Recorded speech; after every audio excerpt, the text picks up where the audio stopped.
I hit the floor harder than I ever thought I would. My knees slammed against the carpet, the room tilting sideways as though the entire house had shifted off its foundation. My hand reached out instinctively, palm open, fingers trembling, searching for anything solid, anyone willing to pull me back. My voice cracked, thin and desperate, carrying across the room like a fragile thread. "Mom, save me." She was right there, just a few feet away. My mother-in-law, pearls glinting under the chandelier, one hand resting lightly on the back of a dining chair, as if nothing in the world was wrong. Her eyes landed on me cold, assessing, and for a heartbeat, I believed she would move, that she would lean down, call my name, clutch my hand, maybe even shout for help. Instead, she shifted her gaze over my shoulder, smooth and deliberate, and turned her back. The laughter around the table didn't falter. Glasses clinked. Silverware scraped against china. My husband's cousin was still retelling some half-funny story about a road trip gone wrong. They laughed like I wasn't even there, like my body wasn't sprawled out in the middle of their dinner. I gasped for air, each breath sharper than the last, my chest tightening as though someone had tied a rope around it and was pulling tighter, tighter. And still she stood there, spine straight, face calm, as if her decision had already been made. I don't know what hurt more, the physical collapse or the silence that followed it. No one rushed over. No one gasped. They just paused, waiting to see how she would react, as though her approval was the signal for whether I deserved saving. But let me rewind. Because to understand how I ended up begging on that floor, you need to know what kind of night it was supposed to be. It was nothing extraordinary. A family dinner on a weekend. Something I had convinced myself would be fine, even nice. The house smelled like pot roast, her specialty heavy with onions and garlic. The blinds in the living room were half open, letting slants of golden light stripe across the carpet. The television murmured in the background, some news channel playing low, just enough to fill the silence between conversations. Everyone else was already there when I arrived. My husband sat at the far end of the couch, scrolling his phone with the concentration of a man who didn't want to be asked to help. Her sister was by the counter, arranging flowers with meticulous care, while the cousins laughed over a football game rerun. I came in carrying a cake I'd bought, not homemade, nothing special, but it was my peace offering. My attempt to say, "See? I belong here too." The invitation itself had been brief. A text from my mother-in-law, just 3 words. Quick family dinner. No warmth, no smiley faces, no looking forward to it, just instructions.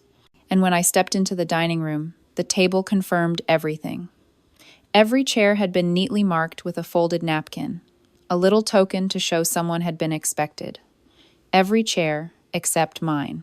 My seat was shoved into the far corner, napkin tossed haphazardly on the plate, like someone remembered me at the very last minute. I brushed it off, or at least, I told myself I did. I sat down quietly, smoothing the skirt of my dress, trying not to notice the way her eyes flicked toward me, cool, appraising, calculating. My gut twisted. Something was off, though I couldn't name it yet. It wasn't the first time I had felt this way. There were other moments, small but sharp, that had carved themselves into me like paper cuts you don't notice until they sting. My wedding day, for instance. She leaned across the table toward one of her friends and said, not quietly enough, "Well, at least he's marrying someone who cooks." Everyone chuckled. I smiled too, my cheeks aching, pretending it didn't burn. Then the day my daughter was born. I held her for only minutes, barely long enough to trace the shape of her tiny nose, before my mother-in-law swooped in, lifting her out of my arms like I was nothing more than a vessel. "My granddaughter," she cooed, ignoring me completely, as though I weren't still lying there in a hospital gown, exhausted and raw, or Christmas dinner last year. She told the whole table how I once burned a casserole, laughing like it was the highlight of the season. Everyone laughed nervously, glancing at me, waiting for me to laugh along. I did, of course. That's what you do. You laugh, you swallow it, you tell yourself it doesn't matter. But it did. Each moment stacked on top of the other until the weight of them all pressed down on me like a stone. So maybe it shouldn't have surprised me when my body finally gave out. One moment I was standing in the kitchen, the hum of the fridge loud in my ears, and the next the floor seemed to sway beneath me. My vision blurred, like someone had smudged water across a photograph. I reached for the counter, steadied myself, but the noise around me grew faint. I stumbled toward the dining room. I saw her first, standing tall, arranging silverware with the same precision she used for every performance she put on. The chandelier light caught on her pearls, perfect, glinting. My chest tightened, my breath shallow, panic rising in me like a tide. And then the words spilled out, without plan, without pride. "Mom, save me." For the briefest second, her eyes locked on mine. I thought she might reach for me, call my name, show even the smallest flicker of concern. Instead, she smoothed the fork on the tablecloth, turned her shoulder, and looked away. I dropped. The carpet was rough against my palms as I braced the fall. My heart thudded in my ears, each beat louder than the voices around me. I gasped, tried to pull in more air, but it felt thin, impossible. My hand stretched out, searching, hoping. I heard laughter soft, easy, cruel in its indifference. And still, she stood there, straight-backed, silent, decisive. That moment carved itself into me. It wasn't just the collapse. It wasn't even the pain. It was the silence, the way an entire room waited for her to move first. The way her choice, so calm, so deliberate, spoke louder than any insult she had ever thrown at me. I didn't know it then, lying on that floor, but what came after would change everything. I didn't hit the floor out of nowhere. Something had been building long before my knees gave way. And, if I'm honest, the night had already felt strange from the moment I got into the car. The drive over was quiet, too quiet. Streetlights flickered against the windshield, and I caught myself gripping the steering wheel tighter than necessary. My stomach felt unsettled, not from food but from the kind of nerves you can't explain. That whisper inside me was saying, "Don't go." But guilt is louder than instinct sometimes, so I drove on. When I pulled up to their house, everything looked so normal that it almost convinced me I had overreacted. The porch light glowed warm. The shrubs were neatly trimmed. I could see the faint outline of people moving inside, their shadows stretching across the curtains. For a second, I even felt relief. Maybe tonight would be different. Maybe we would sit down, eat, laugh about something small, and I could forget how tense things had been. Inside, the air was heavy with pot roast and something sweet baking in the oven. Cinnamon, maybe. There was a hum of conversation, the kind that swells and drops like background music. I could hear the television still murmuring in the living room, though no one was watching it. My husband was on the couch, head bent over his phone, pretending to scroll, but really just avoiding eye contact. His aunt and uncle were already at the table, leaning close, whispering like they had been caught in a private joke. And at the center of it all was my mother-in-law, orchestrating the evening like a conductor placing napkins, checking the roast, giving everyone a roll. Everyone but me. I walked in holding the cake. She glanced at it, then at me, and gave the kind of smile that isn't a smile at all. A tight pull of the lips, no warmth in the eyes. "Just set it over there," she said, pointing toward a side table. "No thank you." No acknowledgement that I had gone out of my way. The cousins barely looked up. The sister adjusted the flowers again. And for a moment, I stood there like an intruder in a house where I was supposed to belong. The table setting told the story clearer than words. Every place had been prepared carefully. Folded napkins, polished silverware, even little name cards written in her neat handwriting.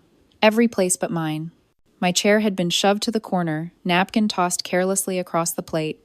No card, no sign I had been thought of until the last possible moment. It was small, so small, but it screamed louder than any insult. Still, I sat down. I smoothed my dress and forced my shoulders to relax. I listened to the chatter about the weather, about football scores, about the new grocery store opening across town. They laughed, they sipped their drinks, they spoke as though I wasn't even in the room. Every time I tried to join in, my words seemed to slide off the surface, ignored or cut short. I told myself it was fine. I told myself not to make it worse. There were little signs, though. Her eyes lingered on me too long, sharp and calculating. My husband shifted uncomfortably when I asked him to pass the bread, as if my voice alone drew attention to something shameful. Even the way she carved the roast, slow and deliberate, felt like a performance. She served everyone with precision. But when she placed the plate in front of me, it was an afterthought. A scrap of meat, smaller than anyone else's. She didn't even look at me. I should have seen it coming. The faint dizziness when I stood up to refill my glass. The way the edges of the room seemed too bright. The tightening in my chest that I tried to ignore. But I brushed it off, just like I had brushed off every cutting remark, every cold shoulder, every dismissal. Because that's what I had always done. Pretend it was nothing. Pretend it didn't sting. Pretend I was still part of the family. Only, I wasn't. Not really. Later, as I replayed the night in my mind, I realized that everything had been arranged with intention. The missing name card, the corner chair, the way no one mentioned me unless it was to pass a dish, the silence when I tried to share something. She had set the stage so carefully that by the time I collapsed, no one moved. They were waiting for her cue. I wish I could say I was shocked. I wish I could say her turning away broke something new inside me. But the truth is, the ground had already been cracking for years. That night just made the fault lines visible. And lying there, my breath ragged, I finally understood. I had been walking into a room that was never meant for me. This wasn't the first time she had left me stranded, not physically on the floor like that night, but in ways that left me just as powerless. The truth is, what happened that evening was not an accident. It was the natural conclusion of years of little betrayals stacked one on top of another, years of me swallowing my pride and convincing myself that things would change. I still remember the first time she drew a line I wasn't supposed to cross. It was the day I got engaged. My husband and I had just announced it, and the room buzzed with congratulations, hugs, and smiles. She waited until everyone else had left the room, then leaned close and whispered, "Just remember, you're marrying into our family. Don't try to change things." Her voice was calm, even sweet, but the warning in it was sharp enough to cut. I laughed nervously, thinking it was a joke. Later, when she criticized every choice I made for the wedding from the flowers to the guest list, I realized she hadn't been joking at all. The wedding itself was her stage. She wore a pale gown that could have been mistaken for a bridal dress if not for the pearls she paired it with. She made speeches longer than mine, introduced herself to guests as though she were the main attraction, and when someone complimented my cooking during the reception, she leaned over and said loudly, "Well, at least he's marrying someone useful." The table chuckled. I forced myself to smile too, cheeks aching, pretending it didn't sting. That became the pattern. When my daughter was born, I barely had a chance to hold her before my mother-in-law swooped in, lifting her from my arms and parading her around the hospital room. My granddaughter, she cooed to every nurse and visitor, as though I were just the caretaker, not the mother. I lay there exhausted, stitches pulling, tears in my eyes, and no one noticed. She had made sure of that. Even holidays turned into rehearsed reminders of where I stood. One Christmas, she brought out an old casserole dish, set it on the table, and told the entire family about the time I'd burned a similar recipe. She tried so hard, she said, laughter bubbling at the edges.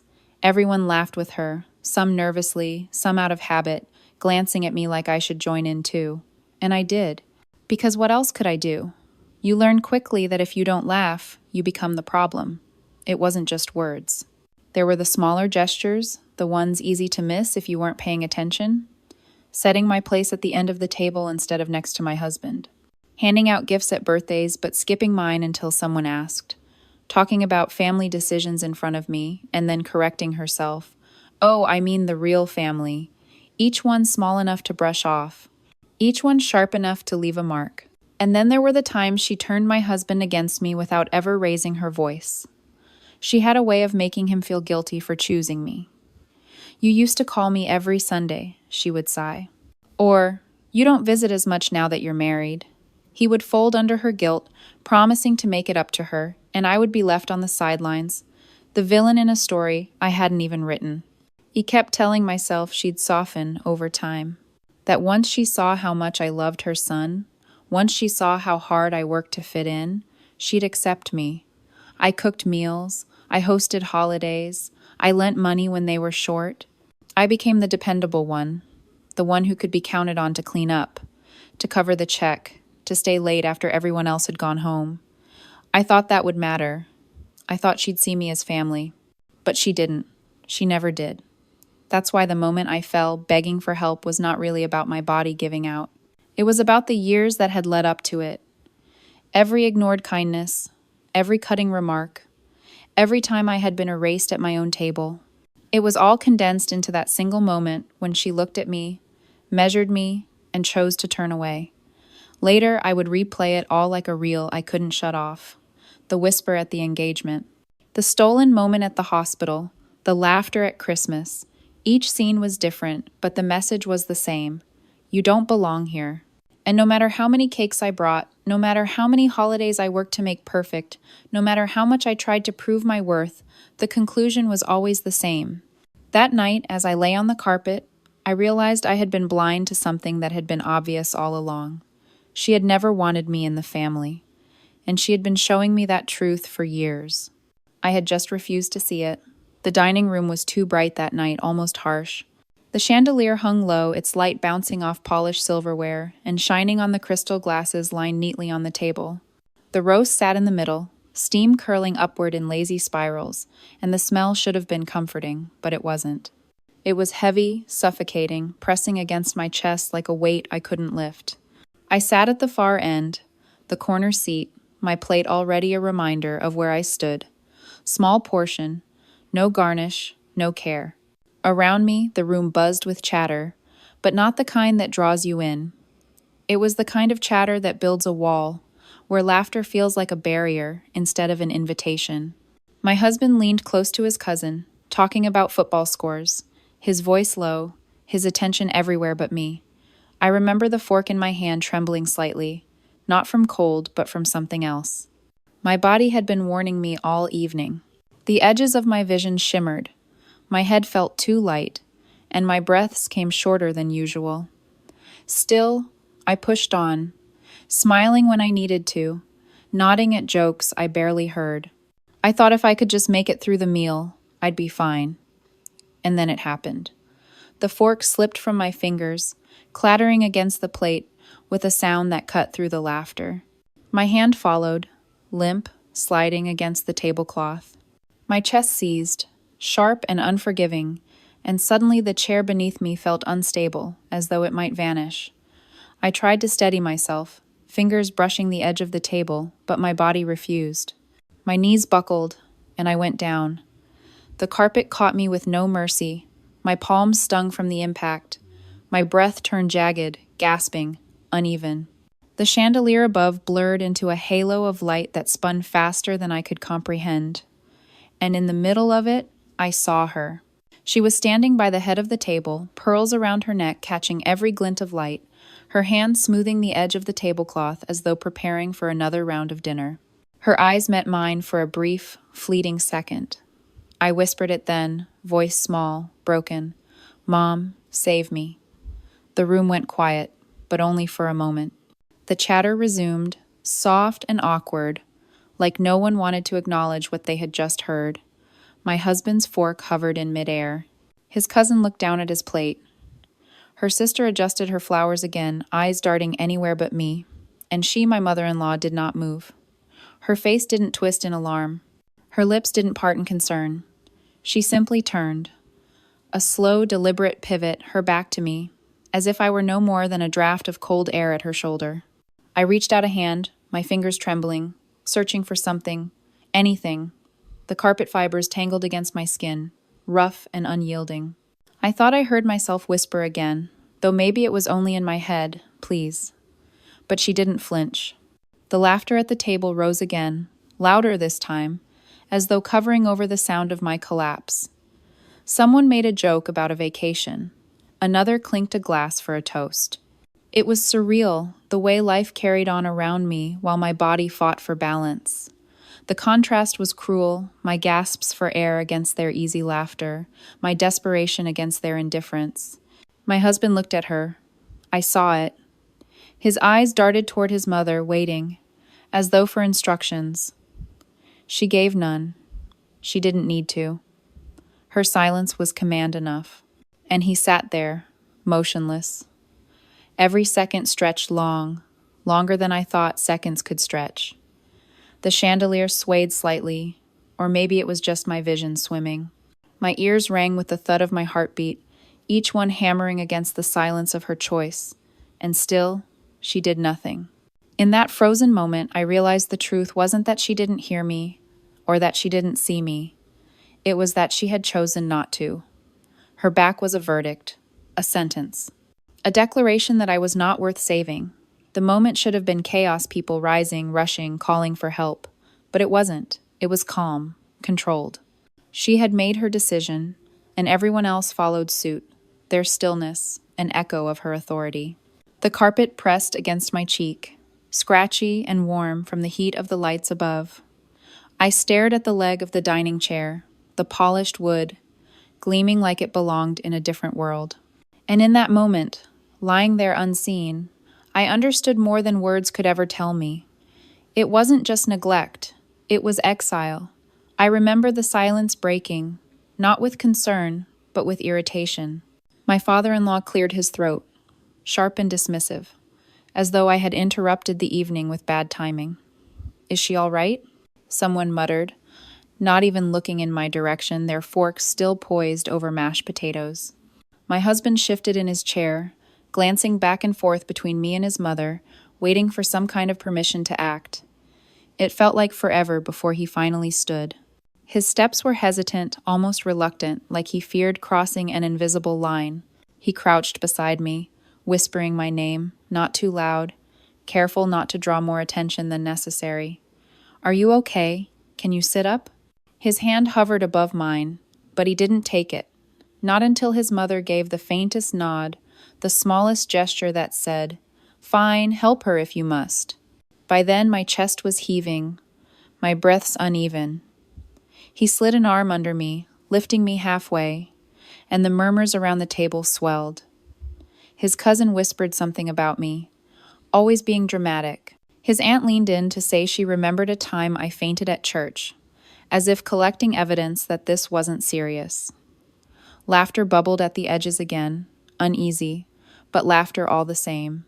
I leaned into my husband, my head heavy against his shoulder, my vision still blurred.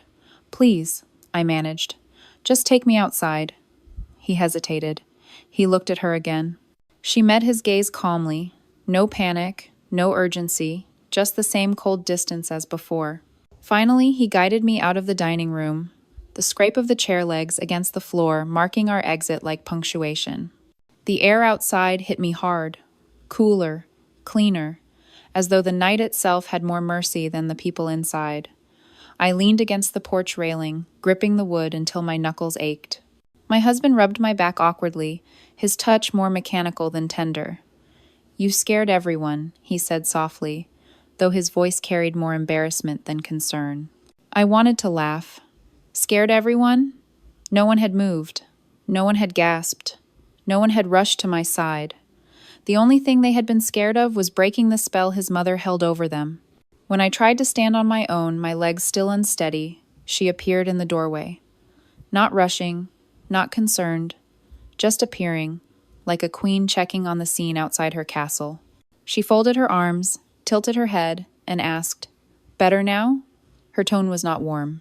It was measured, detached, like a teacher checking if a student had finished making a mess. "Yes," I said, though my voice shook.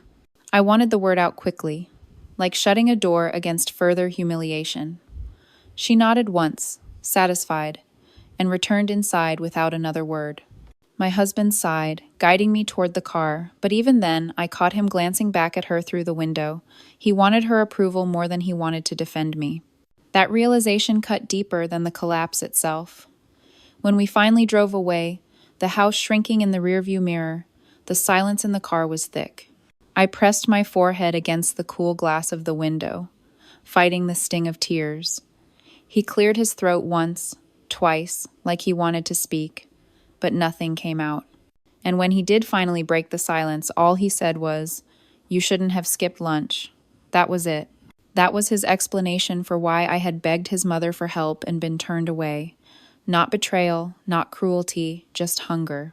The next day, I woke up with a dull ache in my chest and a sharper ache in my heart. The image replayed endlessly, her turning away, the pearls catching the light, the stillness of the table. I tried to busy myself with laundry, dishes, little tasks to drown it out, but it stayed. My phone buzzed once. A message from her. 3 words again. Feel better soon. No apology, no acknowledgement, just a neat little bow to tie up the night as though nothing had happened. But something had happened, something irreversible. That moment on the floor had stripped the veneer off every smile, every forced laugh, every pretend act of family unity. The consequences weren't immediate yelling matches or slammed doors. They were quieter, heavier, a shift in me, a realization that could never be undone. From that point on, every gathering carried an echo of that night. Every chair I sat in felt like the corner seat again. Every plate in front of me looked like the scrap she had given. Every laugh at the table sounded like it was about me, whether it was or not, because I knew. They had shown me. I wasn't part of them. I never had been. I woke up the next morning to the soft tick of the kitchen clock and the ache of a night I couldn't shake. The house was quiet in that careful way houses get after a storm. Everything in its place, nothing actually settled. My husband moved around like a ghost, opening a cabinet, closing it, setting a mug down, and not pouring coffee. I could tell he didn't know which version of last night to believe. The one where I made a scene, or the one where a roomful of people watched me struggle and decided the roast was more important. I made the decision for both of us. I called my doctor and took the first appointment they had. The nurse pressed a clip to my finger, wrapped a cuff around my arm, listened while I spoke in slow sentences that kept breaking in the middle. She nodded the way medical people nod when they want you to feel safe. You likely had a vasovagal episode, she said, gentle but firm, triggered by stress, fatigue, or dehydration. Scary but recoverable. The real question is what pushed your body that far. She didn't know my mother-in-law. She didn't have to. On the way home, I asked to be dropped off 2 blocks early. I needed the walk. The air was cool and clean, not the heavy kind that sits in dining rooms under chandeliers. Leaves scraped along the curb. A neighbor waved. For the first time in a long time, I felt my breath land where it belonged. By the time I reached our door, I had decided something that had taken me years to admit. I would not go back into rooms that required me to stop being a person in order to be family. I didn't make a speech. I made a plan. I pulled a shoebox from the top of the closet and set it on the kitchen table. Into it, I placed every small proof of belonging I had tried to collect. The oven mitt she'd given me, so you don't burn dinner this time. The holiday photo where I had been cropped at the shoulders. The little place card from last Thanksgiving with my name, spelled wrong in perfect cursive. I added the key she insisted I keep for emergencies. The same key I had never been welcome to use without texting first. My husband stood at the doorway, hands in his pockets, watching me line up my choices. When he finally spoke, his voice was quiet. "You're really doing this?" I set the key on top of the pile and nodded. He looked away, past me, toward a window where the glass showed his reflection and not mine. "My mom didn't think you were in danger," he said, as if that were a defense. "She thought you were." Overwhelmed. I let the sentence sit there between us until the weight of it tilted the room. Then I told him I would meet him at his parents' house at 4 o'clock. If he wanted to stand beside me when I returned the key, good. If not, I'd go anyway. I rehearsed what I would say as I drove. Not the dramatic version, not the courtroom closing argument that plays so well in the head but burns everything it touches. Just the simplest version of the truth. What happened, what it meant, what would change. When I pulled up, the porch light was already on, though the sun was still above the fence line. I rang the bell and waited. It took longer than it should have for someone to open the door. She was the one who did. She looked exactly as she had the night before.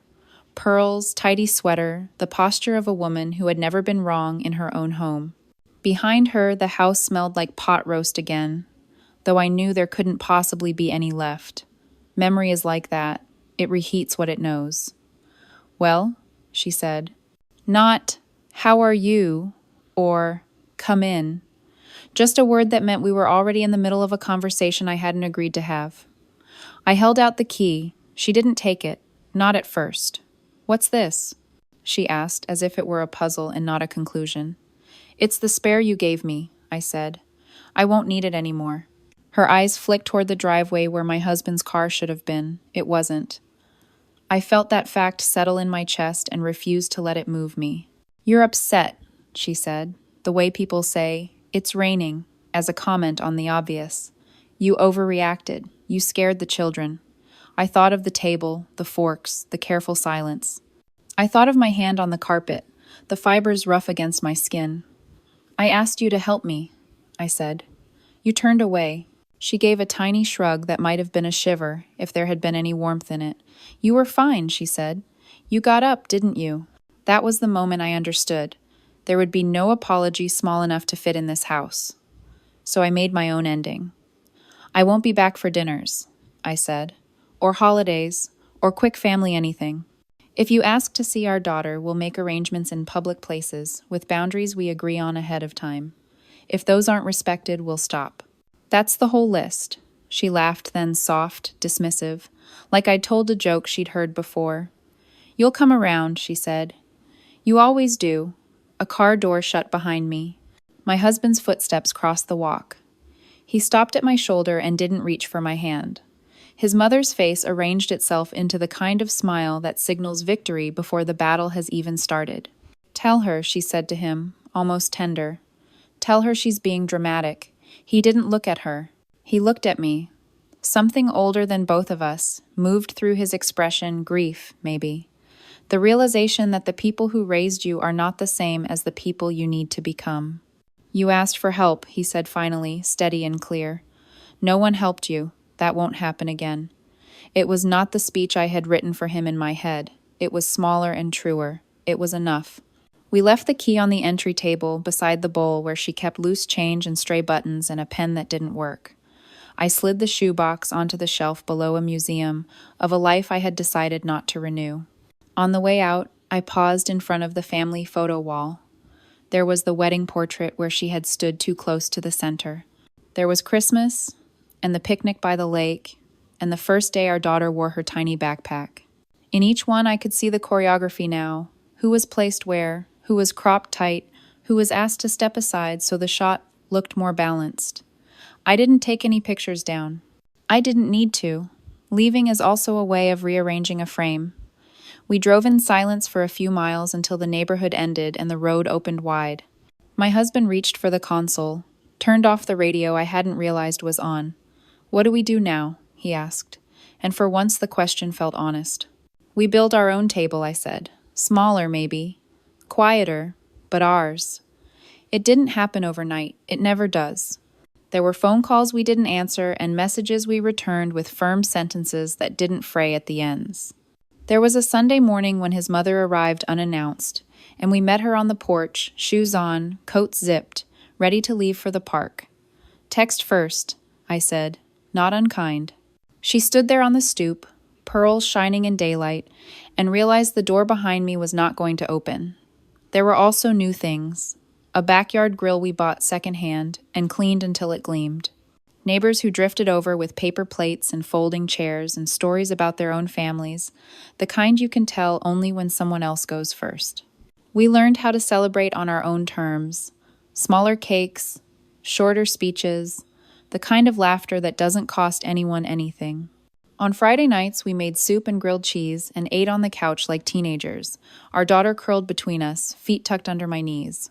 When I told that story to the nurse at my follow-up, how the couch had become our safe table, she smiled and wrote, "Stress improved" in neat letters on the chart. Months passed. The ache thinned. What stayed was quieter, the way a healed bone still knows where it once broke.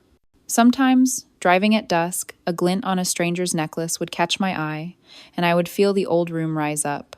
The chandelier, the roast, the careful hands that didn't move. I learned to let the image come and go, like a wave that touches your ankles and then returns to the sea. One afternoon in late fall, we hosted a small cookout, 3 families, a picnic table, a bowl of apples nobody remembered to slice. The air smelled like leaves and charcoal. The kids chased each other around the yard, jackets unzipped, voices high and bright.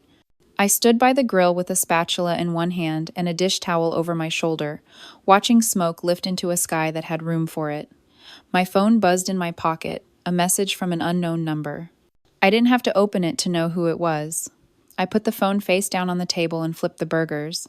When it got dark, we strung a line of patio lights, and the yard turned soft and golden. Someone put on music that sounded like summer, even though our breath showed in the air. My husband set 2 plates on the railing and then, without making a ceremony out of it, leaned his shoulder into mine. For a long minute, we didn't speak. We just watched the child who used to be a baby run in circles under a sky that belonged to nobody but itself. I thought of the door I had closed and the door I had opened, and how sometimes they are the same door. Here is the part I want to say to the version of me who lay on that dining room carpet counting her breaths. You were not invisible. You were not asking for too much. You were asking for the minimum a person owes another person in a room built on the word family. When they could not give that to you, you gave it to yourself. You stood up. You left. You built a smaller table where your name card is spelled right, and your chair is not in the corner, and the light is only as bright as you want it to be. I don't know if my mother-in-law ever told the story differently. If in her version I fainted for attention, or forgot to eat, or misunderstood the rules everyone else seemed to know. I don't need to know. What I know is this. The night she turned away was the night I turned toward something truer. Not louder, truer. Before bed, after our guests had gone, and the backyard was a scatter of paper cups and footprints in the damp grass, I stood at the sink running warm water over a greasy pan. The window over the sink was a dark mirror, my face floating there with the patio lights reflected like little moons. I remembered the sound of the fork hitting the plate, the hush that followed, the way time stretched and didn't break. I waited for the old sting. It didn't come. Instead, I felt something like relief, clean and steady, the kind that lives in the body long after the mind lets itself believe it. I dried the pan. I turned off the porch light. I checked the locks, not because I was afraid, but because the house was ours. Then I climbed into bed beside the man who had chosen to look at me when it counted. He switched off the lamp, and in the soft dark, our hands found each other like they always should have. Outside, wind moved through the maple, and a leaf tapped the window in a rhythm that sounded, to me, like a promise kept. That is where the story closes, not with a door slammed or a verdict shouted, but with a quiet table, a steady breath, and a life that fits. If she ever realizes what she lost, that understanding will be hers to live with. Mine is simpler. I asked to be saved. In the end, I did it myself.